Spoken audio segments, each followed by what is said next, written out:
Ladies and gentlemen, we're about to start the second session. It's always rewarding to see that you have a good conversation in the break, but now we need to get back to business. The chair in the second session is Professor Aryeh Kochavi, a professor of modern history at the University of Haifa in Israel. He's the head of Stroglitz Institute for Holocaust Research at the University of Haifa. He's the head of Weiss Livat International MA program in Holocaust Studies and chair of the editorial board of the international journal Dapim Studies on the Holocaust, which is published by Routledge, Taylor and Francis Group. Author of numerous books and papers, including the Confronting Captivity, Britain, the United States, and the POWs in Nazi Germany, the latest. Professor Kochavi.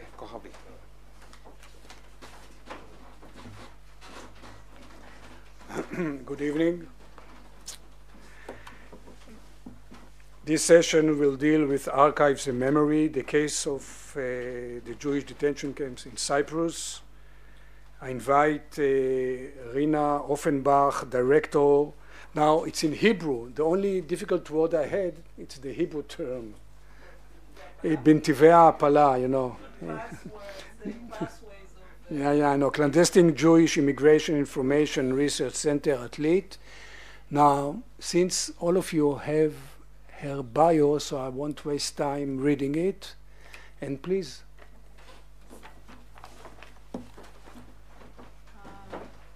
How do I do that?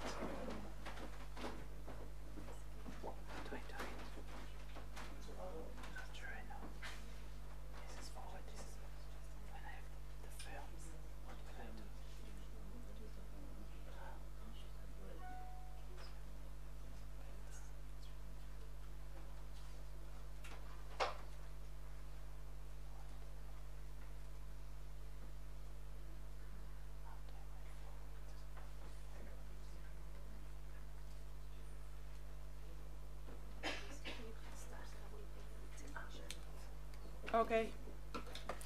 So first I would like to say that I'm honored to be here, and I thank the board for inviting me, and I'm pleased to see also the Cypriot friends that are helping us a lot in documenting, so thank you for coming. And in my talk I will review very little, just a glimpse, right? And I will give few examples of original documents that we work with in order to build a bank, or let's say a database, we can call it a database of personal testimonies, memoirs, and life stories. Our aim is to include all illegal immigrants, or as we call them in Hebrew, ma'apilim, and I may use this term too in my speech. And estimations, first of all, I'd say that estimations of the number of ma'apilim altogether in the during the British period, mandatory in Palestine, are about 120,000 till 140,000. And this is very important to say now, after listening to the previous lectures, that in 1948, in the beginning of the War of Independence in Israel, in Palestine at the time, there were about 600,000 Jews. So if we say 120,000 illegal immigrants, this is a very big number that makes almost a fourth of all the Jewish population in the country. So you see the impact of that group in the formation of the State of Israel. 53,000 out of these ma'apilim, or illegal immigrants, were detained here in Cyprus by the British. And this is our main subject of today, or the conference, in a way. I'd like to start. Where's that? Oh, you're helping me. And what do I do? Where do I click? This one. Oh, thank you. So I'd like to start the talk with a post from Facebook. Now, Facebook became a main documentation these days, and especially this group that I'm showing you now, a page from the group. It's a group of Ma'apilim and children of Ma'apilim from Cyprus only, right? This is the main subject of that group. Now, the person who published this post is called Sima Traurig, and she is about 70 years old. She was born in Cyprus during the detention of her parents. And you see what she writes there. We translated word to word, right? She says, "You won't believe it, but another one of my uncles appears in the film about the ship Lot Afchidunu." Lot Afchidunu is a Jewish name to Hebrew name of one of the ships. "I can't believe it myself. Two of my uncles, I checked it on Atlit website, were on the same ship. And they were in Camp 68, in Cyprus, in the Kilia area, Xilotimbu area." And so she continues that 6 siblings survived the Holocaust, but not all of them had children after losing their family. And we meaning her and her cousins or so, were memorial candles. "I'm shocked," she says. And she continues, "This is my uncle Israel, my father's brother. I'm so excited, I'm so shocked that my family never spoke about it." Yeah, we're 70 years after. And everyone in the group says, "I'm so excited for you, I'm so excited for you, Sima," and so on and so forth. Now, we learn from that post that Sima is craving for information. I'm using her, but there's so many of them, right? And Anat, who will speak after me, she will, I think, mainly talk about that group now, and others. Yeah, and she's craving for information about her family and herself, and of course it is a natural need to learn about your roots, but especially for family members of refugees and Holocaust survivors. It is even a greater need. Another thing we learn is that the film documentation is very rare. There are not so many filmed, if at all, for a source of information. But we learned that the written proof to what she saw in the film is in Atlit website, right? And this is what we do in Atlit. So what is Atlit? Atlit is another detention camp, but started earlier than detention camps in Cyprus. It was built in 1939, in October 1939, after the beginning of the Second World War, right? Second World War started in September 1939, and the British were building detention camps, because you can imagine that many Jews were trying to escape Nazi Germany and the Deutsche Reich and other places in Europe, and they started doing that already in 1934, which is the beginning of the organized illegal immigration, 1934. Okay, Atlit detention camp hosted about 50,000 illegals, Ma'apilim, in its 8 years of operation. This is a picture taken in 1939 while building the camp. It is a very big camp, enormous camp. The picture is taken from the Israeli State Archive, Public Works Department, British Mandatory Government.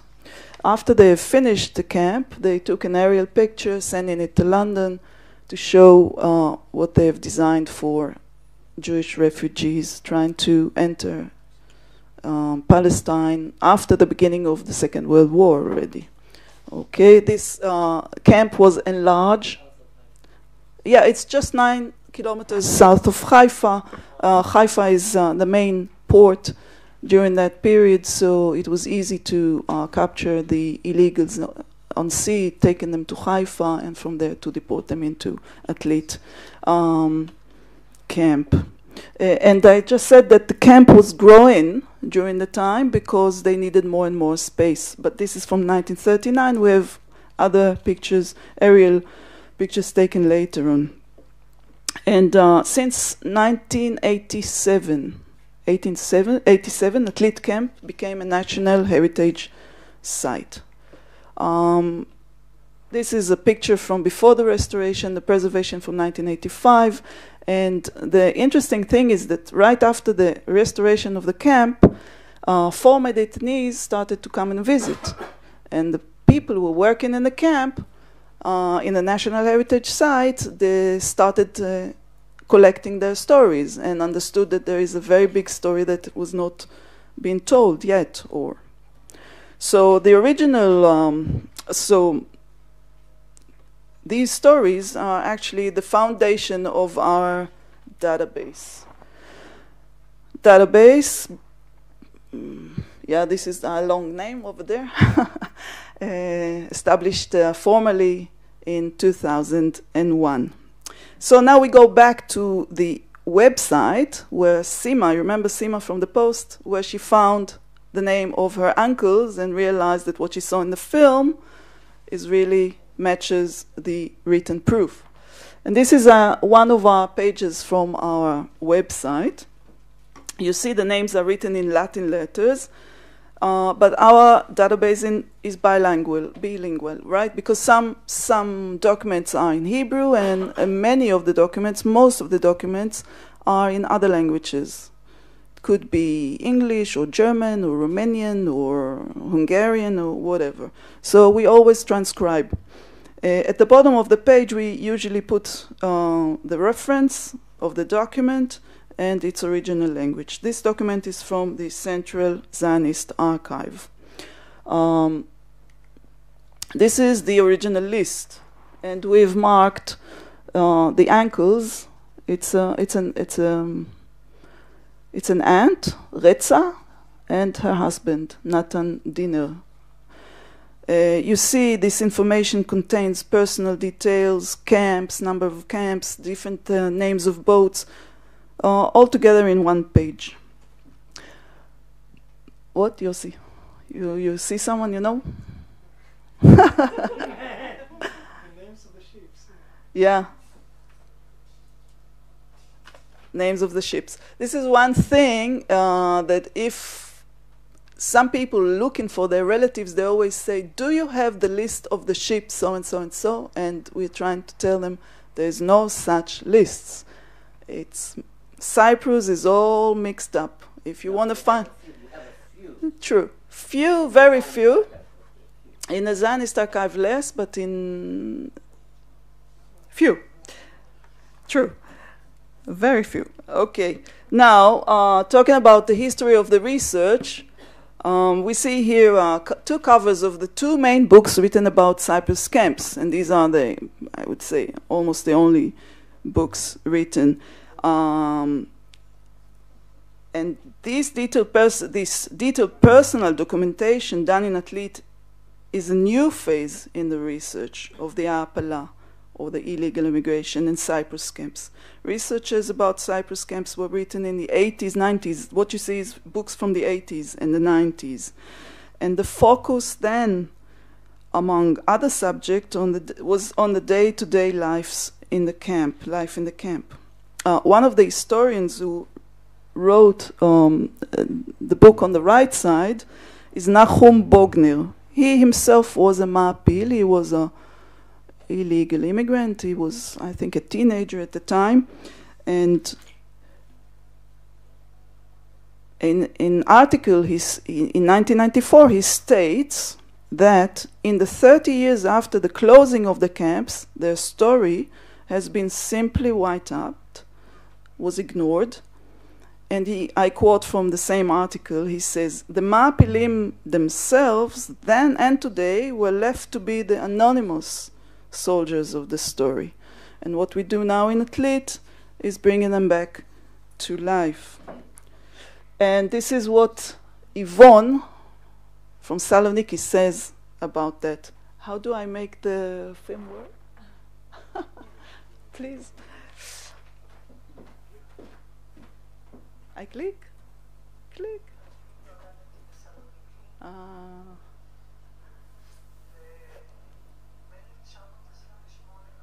Can you hear? Yeah.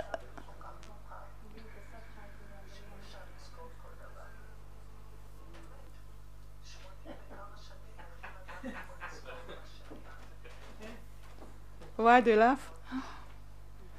Yeah.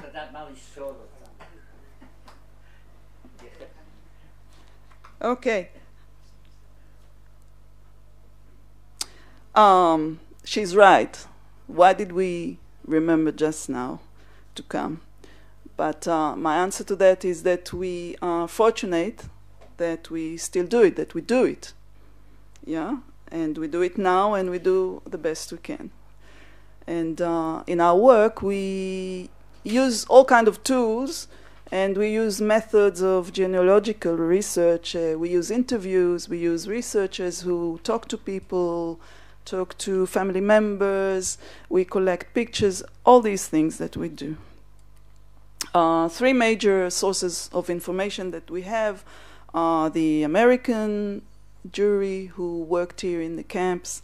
We have the British, of course, and different Jewish institutions in Palestine who took part in the camps. Now, about the Americans, I will not talk at all because Anat will speak after me. Mainly the JDC, the American Joint Distribution Committee. One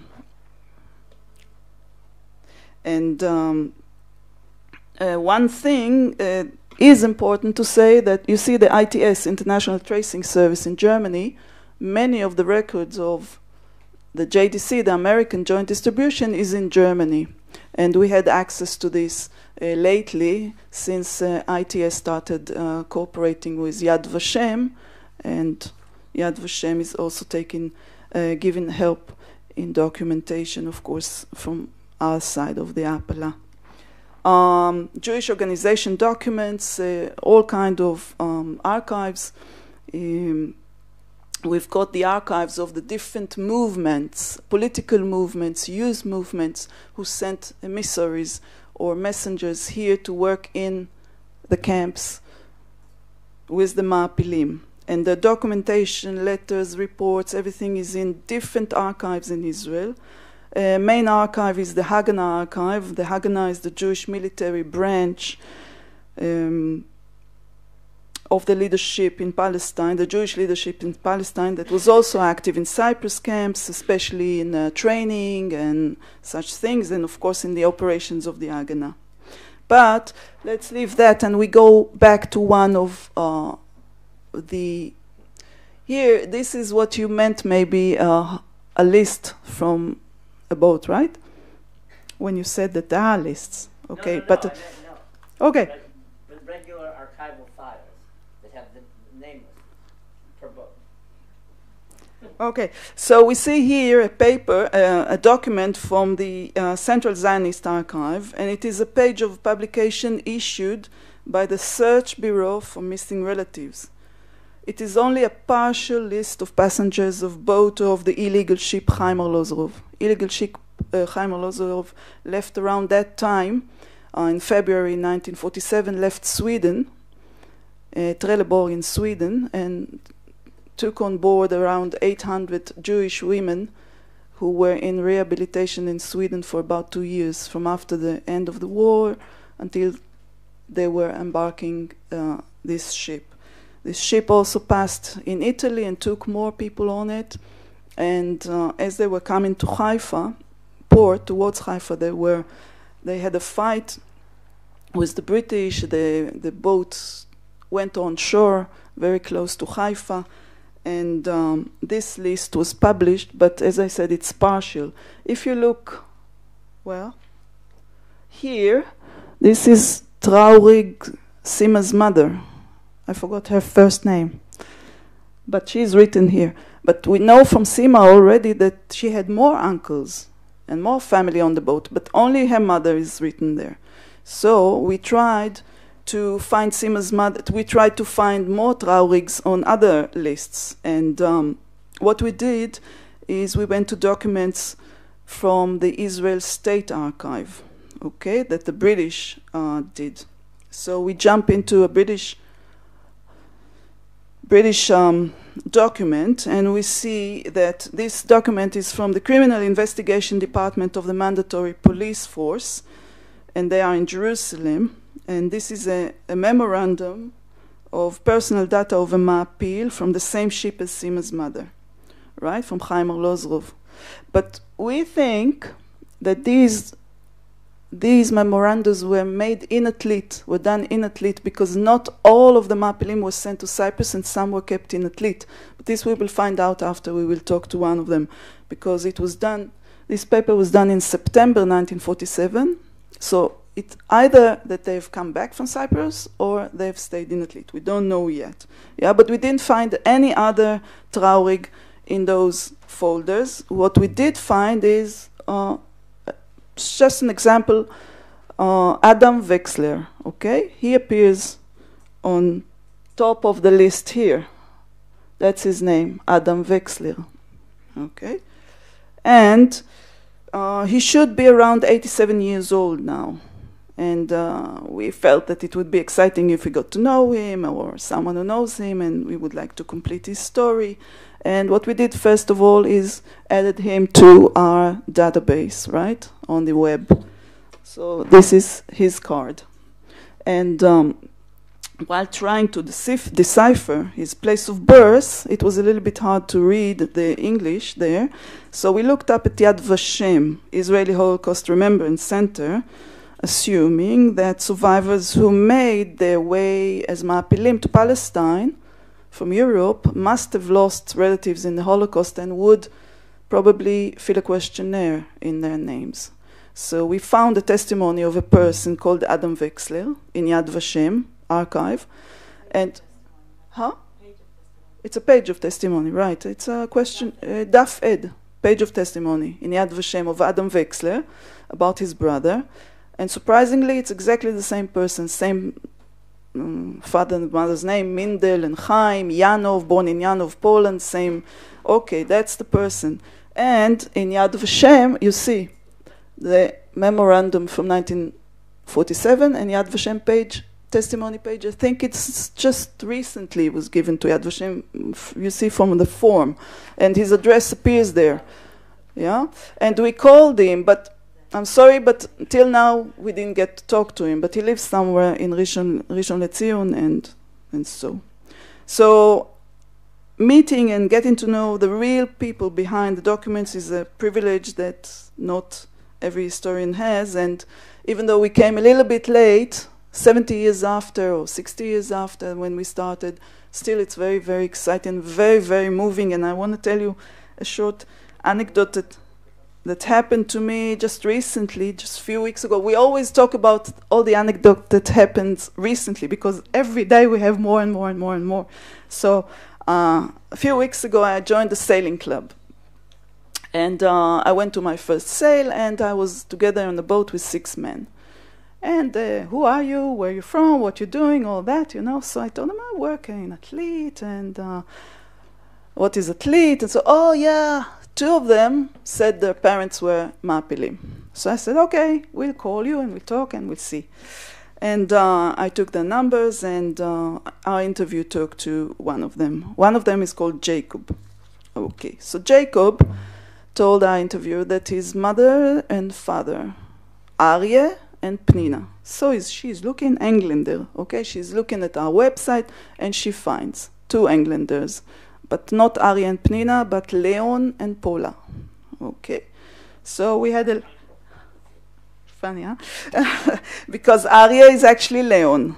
Paula is not Pnina. Okay? But this is also important to say because people had to change their identity when they come to Israel. They don't stay Leon or Leib or... Okay, so we had a little doubt, although we know already that it's the same person, but we still have to have the doubt because we have to check it very thoroughly and not just decide that this is it. Okay, so we looked at the references. This is first of all the 2, yeah, Englander, Leon and Paula and Leon, with their date of birth and everything, and they were on Chaim Arlozorov. Interesting. Also, Sima's family was on Chaim Arlozorov. Yeah. Okay. And we went to our website and we see the reference and we see 2 references. Oh, something is missing here. Anyway, one reference is the Zionist Archive and the other one is the Israeli National Library. So I'm thinking to myself, Israeli National Library, there's only one source that we have processed from there, and it's birth records. So we asked Jacob, tell us, is any of your family was born, maybe your brother or so was born in Cyprus? He says, no. So we were thinking, what could it be from the National Library that we have used for the records? So I went there into the National Library notebooks, and we actually found that we processed as a trial, just as a trial, only one name from all these 3 notebooks that we have, and it was his father. And that's the paper. We've decided to leave that material for now, first because it's a little bit difficult to read. I've chosen a good paper, yeah? All the rest are Yiddish and very, very difficult handwriting. But you see that he gave a testimony of a friend. Yeah, you see here Leib Englander, Ben David Tzvi Cohen, Meir Krakow, Polin, and so weiter. And he's giving a testimony about a friend who's called Farkash, that he is not married or doesn't have wasn't married, so he can marry. Okay, so Jacob says, yeah, Leib. And anyway, everything is correct. That's the person. So, right. So that notebook of the Rabbinical Board of Cyprus Camps is in that, what I said, this is witnesses of marital status. Okay, and then after, of course, we got to know the son of Leib Englander. Both are not alive anymore. He sent us beautiful pictures. I go back 1 minute. Beautiful. They're all down here, and when you go into our website, you can enlarge the pictures, and you see the parents in Camp 66, like Simmer's parents. Also, they were in 66. No, they were in 68. No. Yeah, but they were on 68. They're 68. But if we go, for a moment, we go back to this list from the Central Zionist Archive, we see it's very, very unorganized, right? First of all, we never know who exactly wrote these lists, these papers. There's no order. We see the names are not in alphabetical order. Every ship is different camps. And this is a very, very, very typical document. There are thousands of documents like that. Sometimes we find a folder with different numbers, but exactly the same lists. So we have to check every paper to see that we are not copying the same list again and again. And then we have twice the same person, 3 times the same person. Okay? And the main thing is that the only way to make this content accessible to the public is to digitize it manually. It has to be manually. And we do it with a team of dedicated volunteers. Volunteers at home, they get these papers, they type it on Excel files, an Excel chart, and they send it back to us, and we feed it into the website. Now, I mentioned birth before. This rabbinical notebook, and I want to show you something very special that I got from the nice people of Cyprus that are very helpful always very helpful in our research. And we go to another archive source. Okay, and I show you something really nice from the maternity hospital in Nicosia. And I mentioned here a few things, but it doesn't matter. Before we see that paper from Nicosia, look at that. This is a Hebrew list taken from the State Archive. It is a list of passengers returning from Cyprus. These are the first people who returned from Cyprus in December 1946. These are the first 2 boats. I'm going to talk about it tomorrow. The Henrietta sold in the Yagur. Yeah, they were the first one to be detained. 2 boats, Yagur and Henrietta sold. Although we see here more people that came later, after that, Arba Cheruyot, you see, Arba Cheruyot here. So, Arba Cheruyot, I don't remember when it came, but maybe a month afterwards or so. But anyway, it's a British boat, Empire Rival, bringing them back from Cyprus. And here we see number 3, number 4, number 5. Family name is Isaac Yeno, Isaac Ilona, and Isaac Baruch. He is half-year-old. It's not really true. He was not even half-year-old. He was 1 month old or so. But he was born here. So look at that. And this is from Macarius Maternity Hospital. November 1946.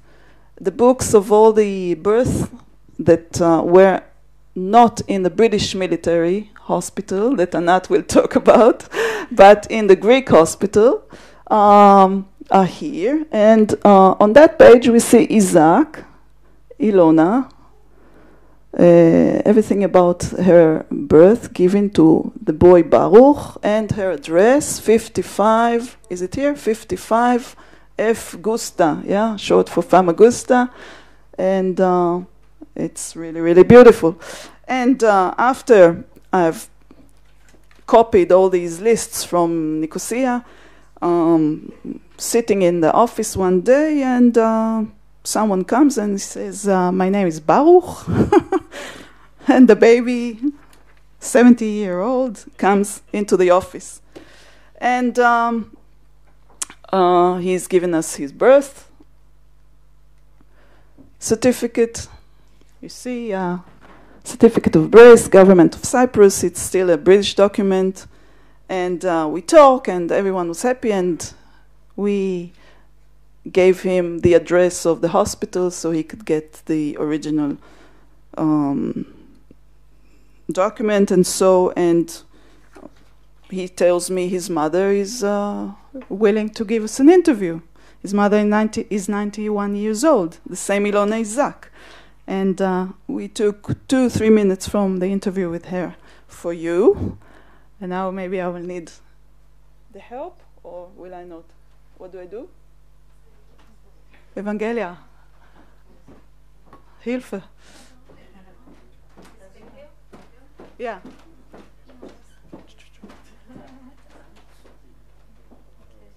That's it, so simple. Thank you. ולא שומעים. But there's no sound. Where?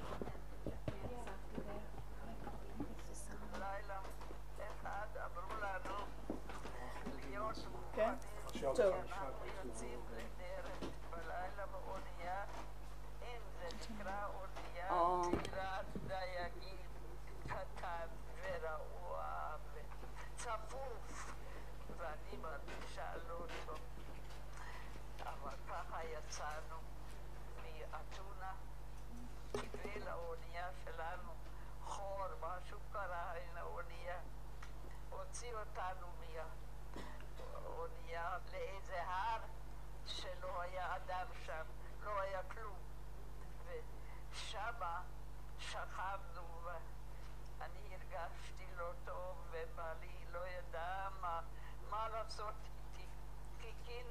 שיביאו אונייה אחרת, והביאו את האונייה, ואנחנו כל הדרך רק שרנו ושרנו ושמחנו. אנחנו מגיעים ורואים את האורות של חיפה, של הכרמל, וכולם רוקדים ושרים.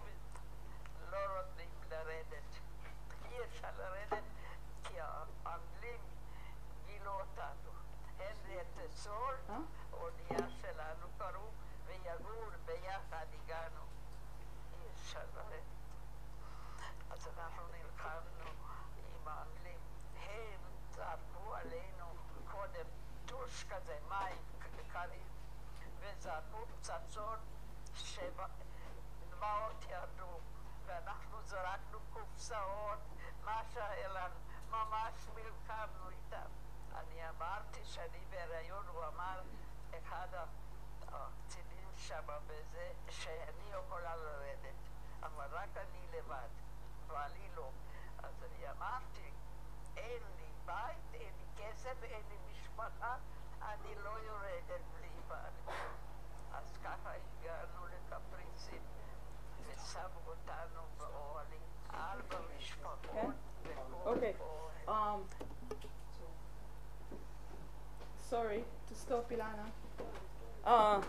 I'm sorry to cut Ilana but she was taken, soon after she was taken to the Greek hospital, which I hope was really in Nicosia, because she says Famagusta and others says Famagusta, but so anyway. So just a few figures from our database. You can see until now 112,000 records, interviews, many, and so and so and so. And I would like to end my talk and to prepare Anat's talk with a paper we found in the National State Archive of Cyprus. And I will read for you. It's, first of all, important to see that it was written just about a month after the closing of the camps. Okay? March 1949, the office of the divisional engineer Famagusta is writing to the director of public works in Nicosia. And he says, after he'd been sent to assess the area of the camps, he says, my estimates are based on breaking up all the concrete floors and masonry, etc. Left after superstructure of wood, steel, and corrugated iron have been removed completely. The above broken materials would be loaded on lorries and transported to be dumped along the Ormedia Xylofago Road and be used to form a new foundation for this road. So if they've done that, then when we come today to look for the camps, we find Anat will continue. Thank you.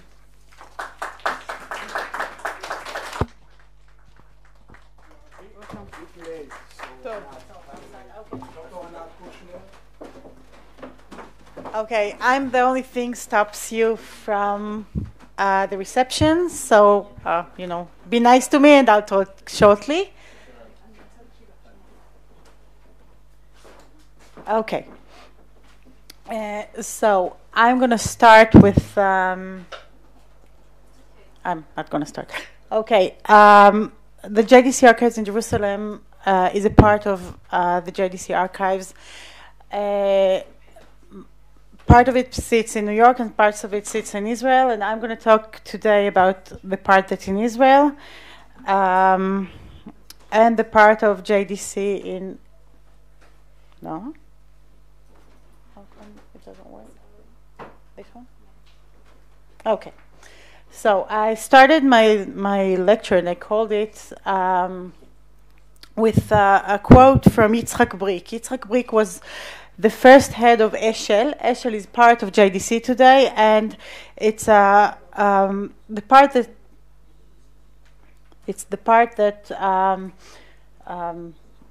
produces services to elderly people in Israel today. And his question is, in a very, very basic, I'll call it, article he wrote, he asks, will research of the past contribute to the development of services of the elderly in the world of tomorrow? And that's a question that we ask today more and more, and I'll talk about it later. But before, I want to introduce you to the JDC archives. We have over 3 miles of text documents in the archives, both in Jerusalem and New York. 3 million of them are scanned and are on our website, including all the Cyprus collection of JDC. We have over 100,000 photographs, over 1,000 audio recording, and including oral history, and 2,500 videos. Most of them were produced by the JDC. One of the most, the known one, especially for the Cyprus people who research the Cyprus period, there's a video called Day of Deliverance, in which the JDC people, they just went from one place to another, places where JDC worked, and took the film of how people got the food, got materials, and got other things. All these videos we have in the JDC archives, and mostly are on our YouTube channel that is open to the public. When we talk about the Cyprus collection, which is a collection that stands on its own. It's divided into three groups: administration, which is the work of the JDC workers, the organization that the JDC worked with. This includes the British government and non-governmental organizations such as the Sochnut, etc. And the third part is the subject matter. The subject matter is divided to supplies and statistics and medical cases that are many times closed, and also immigration. All these documents, as you could see with the numbers of the files, it's not a very big collection. We have much bigger collection than this one, but it was important enough that we decided to give it its own collection and not to call it a sub-collection of other collections, as we could do, and we didn't. Okay, so now after introducing a bit my archives, I would like to talk about the subject. And this is something written by Chava Goldenger, who was Golander.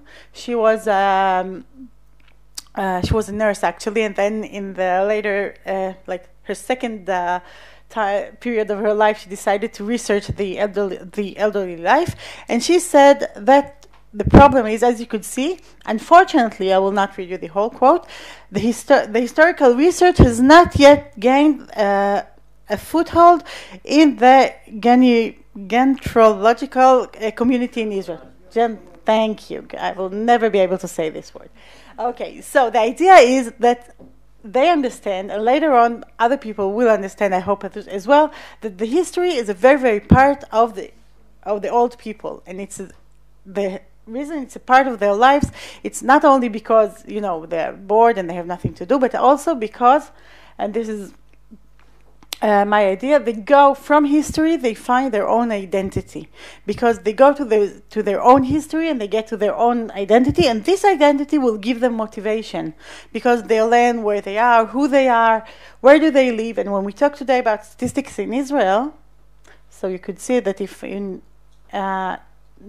the year of 2014, we had 10% of the Israeli population are people over the age of 65. We talk about, like, in 20 years, we're talking about 14%, which means that the elderly are a group of people is growing up very fast. And when we talk about the growth, we could also talk about how many people we have. We have more than, like, we're approaching to a million people aged 65 and coming up, meaning that and the age of 65 is the age we chose to talk about, because this is the age people retire, which means they stop working in Israel. It's a little different today. Women are 64 and male are 67, but the idea is this is around the time people stop working. And not only that, life expectancy in Israel is 62 and a half years, meaning people have 20 years of doing nothing. What? 82, what did I say? Oh, I'm sorry. 82 and a half. I'm sorry. Yeah. Okay, so people retire at 65 and they die at around 82, meaning they have 20 years of nothing to do, because they were working, they had jobs, they had things to do, and now they have nothing to do. And I'm not saying people don't do anything. I'm saying they're like, they face a new phase in their lives. And this phase is something that it's very hard for them to work with, especially people are really highly educated. Many of the Israeli people today are very highly educated. We talk about a very high percentage of people who have second degree, not only first degree, but second degree, which is very something that the working field in Israel is very encouraging. So think that people during their working in the years, they did at least a second degree, and now they're standing there and looking like this guy at the future. So this picture on the right is a picture from our archives. I like it very much. It's very sweet. You see all those newborns, and you see their mothers holding them. And the phenomenon of babies who were born in Cyprus is an amazing phenomenon. We're talking about people who were Holocaust survivors, many of them. They had nothing. They had no family. They had they just faced the horror of the human being, and they still decided to continue with living and to continue with life. And we talk about when 1,000 baby was born in Cyprus, the chief Sephardic rabbi of Israel came to the bris, which means it was something that people all around understood, that there is a thing here. And this thing, as you can see in the picture on the right, grew old today, and these are, how do I turn this on? No? See, these babies are these babies today. Okay? And this is one of the meetings of the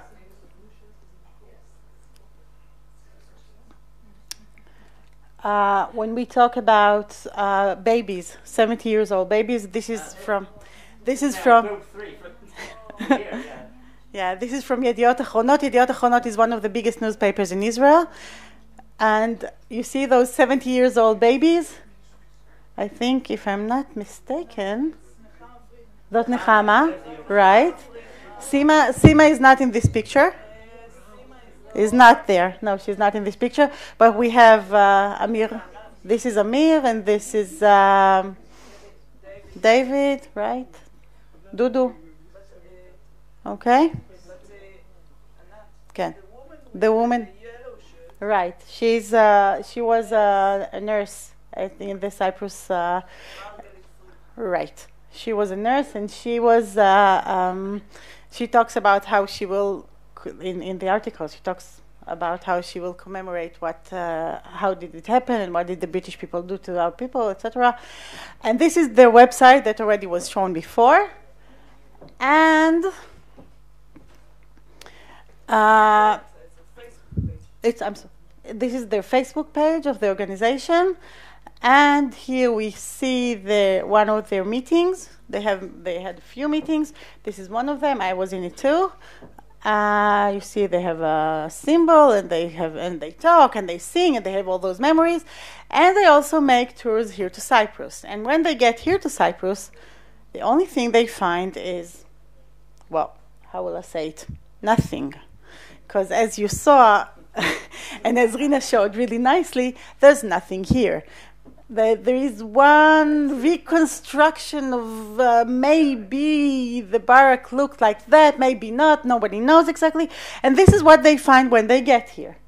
Okay? So they go and they take pictures. I don't know. I really don't know. It's from their website, actually, this picture. No, it's not. It's not we were there.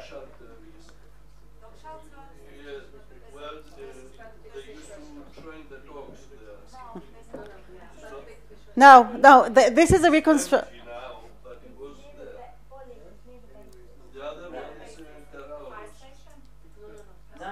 No. It's in this abandoned field. It's like the only thing there. No, it's on the site. That's the only building that's left. No, that's not true. It's not on the site. It's a random building that could remotely potentially look like something. Right. Exactly. What she said. Did everybody hear what she said? I'll say it again. This building is not in the site of this building is supposedly to be the winter camps building, and the winter camps building are today in a place that it's a military area of the Turkish army. No. It's just past Dikalia. It's just past Dikalia. But there's nothing there. As far as I know, there's nothing there. Yeah. Yes. Where the police station is on the main road in Dikalia, we turn right to go to the Nightingale camp. Before the entrance to the Nightingale camp, there is a fenced area on the left. Right. That's where Yes, this place. But I'm not talking about this place. I'm talking about the winter camps themselves, the regional ones. They're not.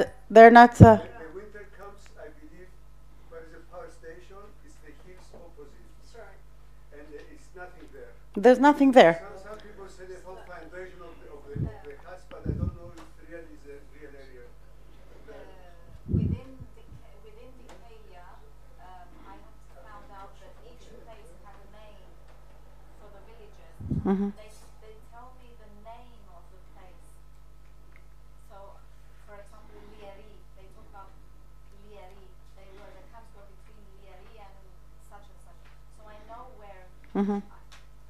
I need to take somebody there to show me exactly where the camp. But this is not. This is not the camp. Yeah, I know. That's what I'm saying. And also. But they take the groups that come from Israel are taking to this place, and they tell them, this is it, and then they. And I've been on one of these. Yeah, yeah. Where they stand there and they're taking pictures. Yep.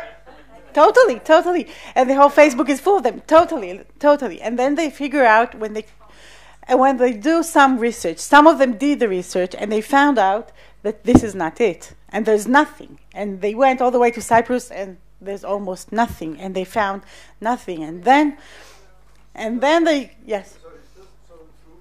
This is not, but the hut, it is the British. Yeah, this is the shape. However, at PMH, at the British Medical Hospital, the camp there is the original camp. The huts there are the original ones, and maybe one of those who used to be the hospital. And maybe not.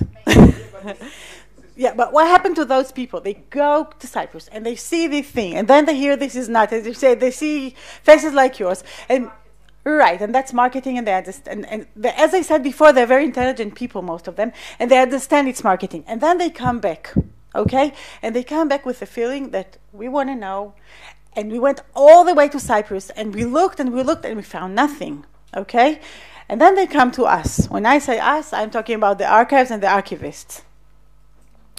And we have, as Rina said before, we have the lists of the birthers in the British military.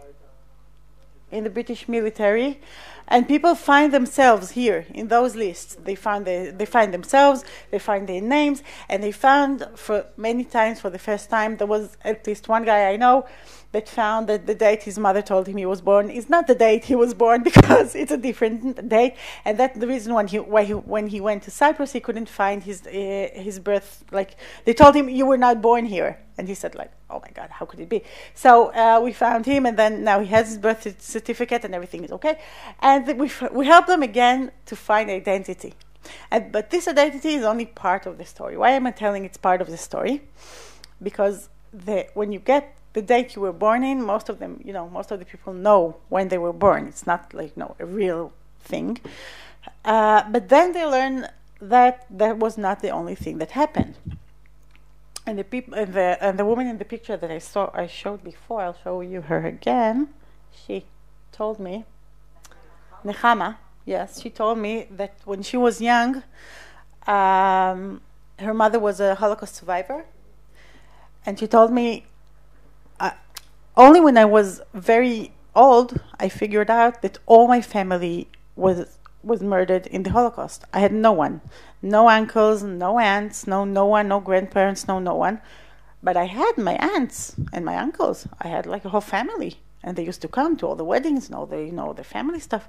I had 20 aunts and 20 uncles, and it took her years to understand that the family were the people who were with her mother in the same place in Cyprus. They became a family, and they were family for in all the aspects. And she said, when I was born, my aunt held me when I was crying so my mother could sleep, okay? But she wasn't her aunt. They weren't family aunts. They were, not non-family. And so they find family this way. They found that there were many other activities in the Cyprus archives as well that JDC held and provided for the people there. You could see here weaving and carpenting, and we have also other pictures of undressed men doing many very, very cool things. Okay. And we see here art classes. Okay, you see his drawing. And also the children, there were also young children there in Cyprus who, because of the war did not get formal education, and here they had an opportunity to learn. These kids are. It says the inscription in the back of this picture says "Lomdim Aleph Bet," learning how to write. Okay, and you see they're not in the age of children who are supposed to learn how to read and write. So we see that. So they find not only the names and the history, but they get a whole picture of the life in Cyprus. And I gave, of course, only the pictures because. Ken. See the picture, the drawing. Sorry. Slicha. Ken. The drawing is of Moses. Right. Yes. Yes. Yes. Yeah. Very symbolic, and it was done just before Pesach.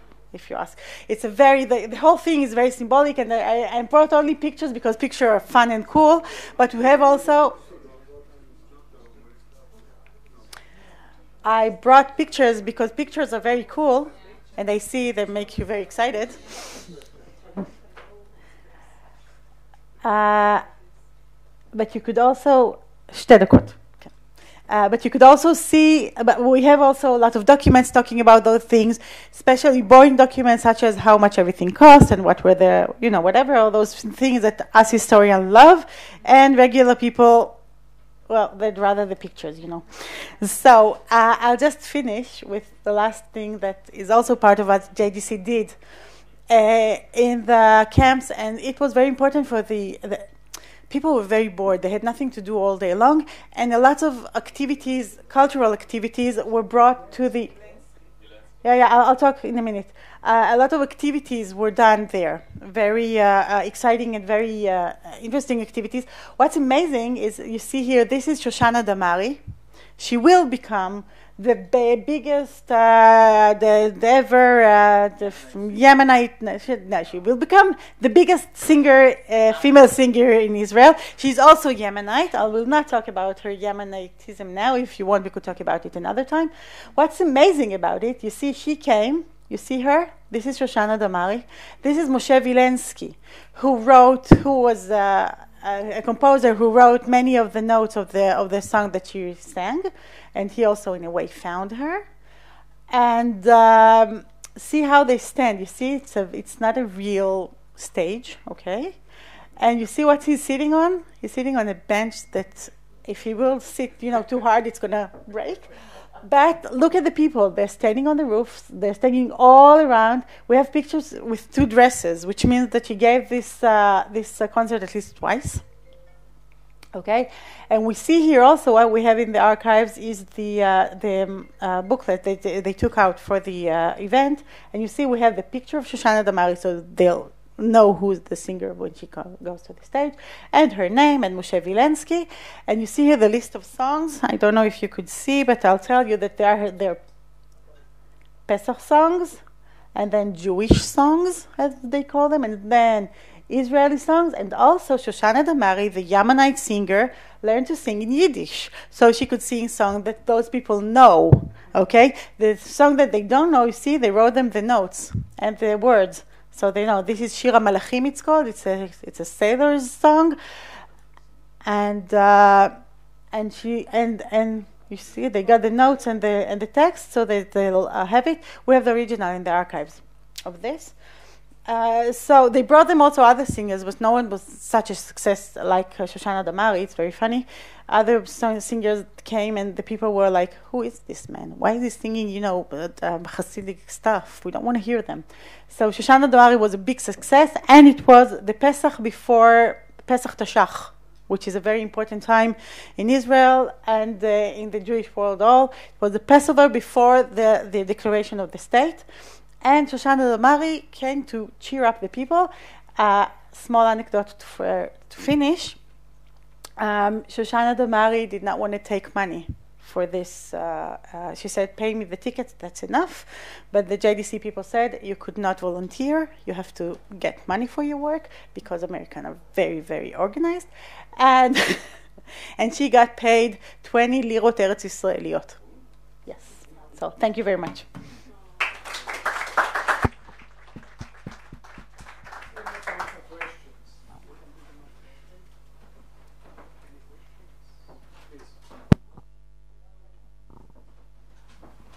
Hello, my question is for Rina. Hello. Okay. uh, well, apologies. It's going to be very technical questions, but I'm very curious on your database. So, have you attempted to trace their trace back to the camps, those who were in the camps from the ITS service in Bad Arolsen? Because they're there. I mean, you have names. If you have names, it's very easy to go and trace them. I know. The thing is that we have so much material to concentrate on that if we go a little bit away to the sides, right, backwards to ITS or forwards to the State of Israel, and so we will lose a lot of track, I think. I mean, we will gain track, but we will lose. And another thing is that ITS, you can only access information if you are a member of a family. I cannot ask for people who are not my family. That's not true anymore. That's not true anymore. Huh? Yeah, but just one thing, Eliana. ITS, I said before when I mentioned the American records that I think actually all the Cyprus lists are in ITS, and we do have the ITS lists, and we have processed them. They are all in our website. We are working in cooperation with archives. The cooperation is so that an archive that has his files on the internet already, that is the Joint, and now is the Israeli State Archive, only started only in the recent year. Then we put a link, and we link the information into the archive. But the thing is that in the archives that are on the web, it's not a paper to paper. I mean, you get into a folder and then you have to start searching for the paper. And with archives that do not have their documents on the web, which are almost everyone, is that we give the reference and then the person can go and ask the archive for the document. But so I don't know exactly, you mean going to the ITS papers from the camps from during the time of the war, you mean? Well, maybe we will do it, but we can't do it now because we have so much material to process now from ITS papers and Central Zionist Archive. There's mounds and boxes and so many, and we work with volunteers only. And in fact, I'm a little bit of a yeke. You know yeke, what it means? Yeke is is the Hebrew word, which is not Hebrew, for someone who is a very, very pedant? No, we can't say pedant. Precise. Yeah, I don't let any name go into the website if my eyes did not see it, because I don't like writing names like in such abbreviations that don't fit my. So anyway, so I have to see it, right? I cannot just. So it takes a long time, and the volunteers, they are working like mad. We have volunteers now for 5 years. They get a document, the next day they send us the list back. But someone has to go through it and recheck it, and this is the hardest part. So I think it won't be in my time, but I think it will be done one day when we get to the... Please, what? Yeah, sorry. So I'm going to talk about tomorrow, but the Henrietta Sold boat. Yeah. Most of the people were Greek Jews, but there were about 150 Hungarian Jews. So afterward, you had marriages between the Hungarians and the Greek Jews. No, I do though. All right, for about 40 years, and most of the Greek Jews in New York of one synagogue are married to Hungarian women. They brought them to Greece, and then they were on the boat, and then they left Israel. But anyway, what I want to tell you, and since I just found out from you, and now I might as well make an announcement because it's relevant. We're going to have a reunion for the first time ever of the Henrietta Sold boat in Tel Aviv on the 13th of February. So if you can give me the contact details for Baruch and his mother, that would be pretty impressive if they could come. Yeah, I know quite a lot of people from Henrietta Sold, in fact. Right. Not So just Baruch, also other people who were born here and their parents from, mostly from the Hungarian. right. So they don't want to have too many people. They only wanted 30.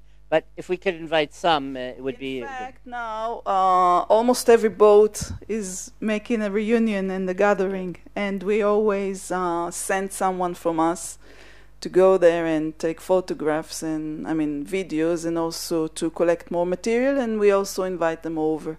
And in fact, I have beautiful videos of Greek people singing on these reunions, but as we don't have voice, then it doesn't make any sense putting them.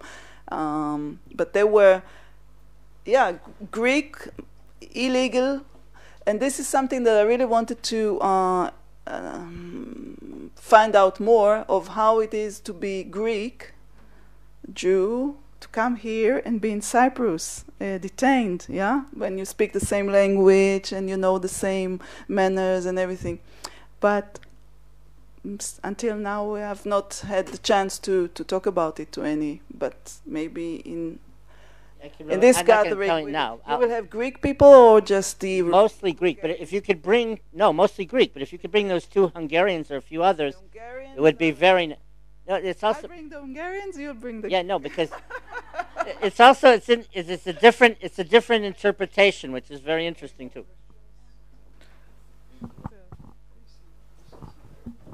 I have a question for Dr. Kuttner. I enjoyed the presentation very much, but I wondered about the slide of history as a tool with the 3 circles, where you have history, then identity, and then motivation. And I was wondering where I didn't hear about the motivation after that. Is it the motivation for over 60s to become more creative, to re-enter productivity, production, or motivation for, I don't know. That's a great question. The question of motivation, what does it motivate us to do? So many of the people are really become motivated of themselves, meaning want to know more about their own history, want to learn more about themselves, want to write books about it. I met it first time when I started my PhD.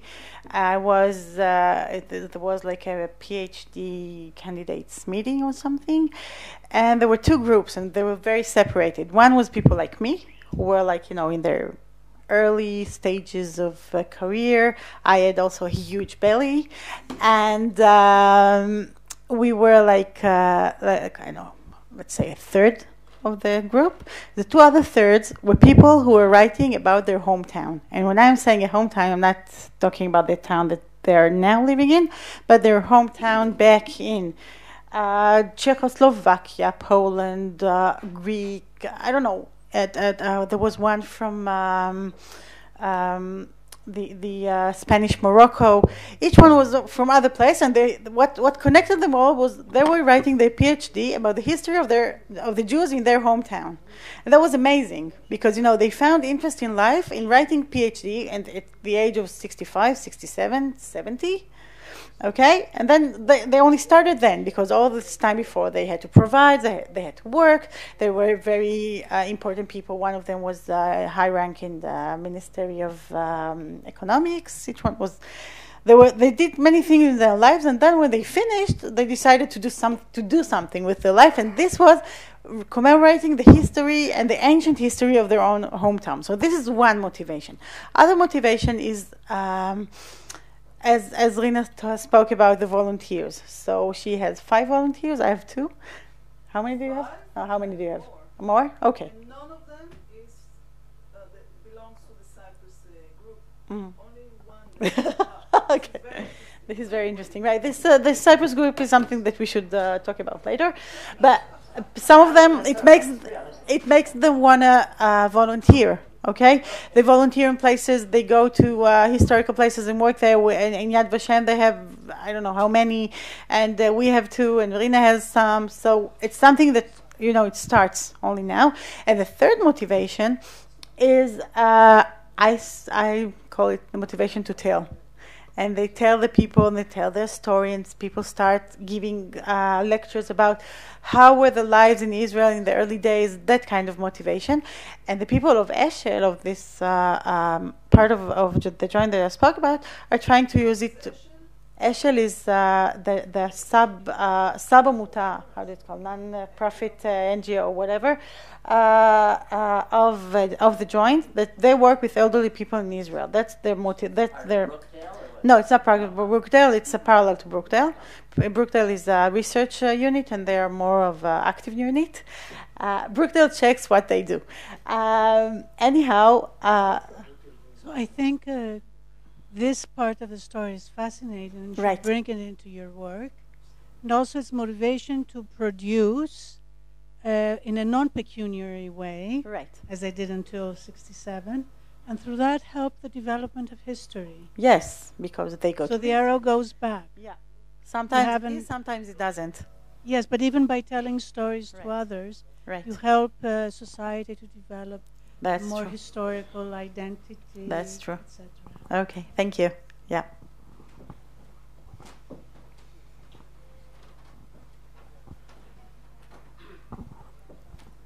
Nat, I just wanted to ask. One day I was searching some names that I knew from the past, and I found myself in the American Congress Library, or is the Senate Library. And anyway, I asked for John Passman, is a name that was very from the early days. And going down and down, I found documents, receipts from shops, things like letters. And I think it's plenty of information. This is JDC information, or is it something else? I mean, your data, or is another data? John Passman was one of the JDC workers in the... Yes. That's the one who started, the first person who arrived, Maurice Laub and all these people. And there were the correspondence amongst them and all that. So we have in the archives, we have a lot of materials about Yes. Yes. We have materials, but we're not a collecting archives, meaning it's not like Irina who goes to other places and finds their information. We have what we have. I mean, what we have in the archives, and this is what I was talking about now. And this one here, what we have in the archives, it's what we have. We don't go and expand more. We don't look in other archives. The idea of JDC archives is to document the work of the JDC all over the world along the years. So things that there are in other archives are not, I will not say they're not interesting, but they're not in our mandate, I would call it. Thank you.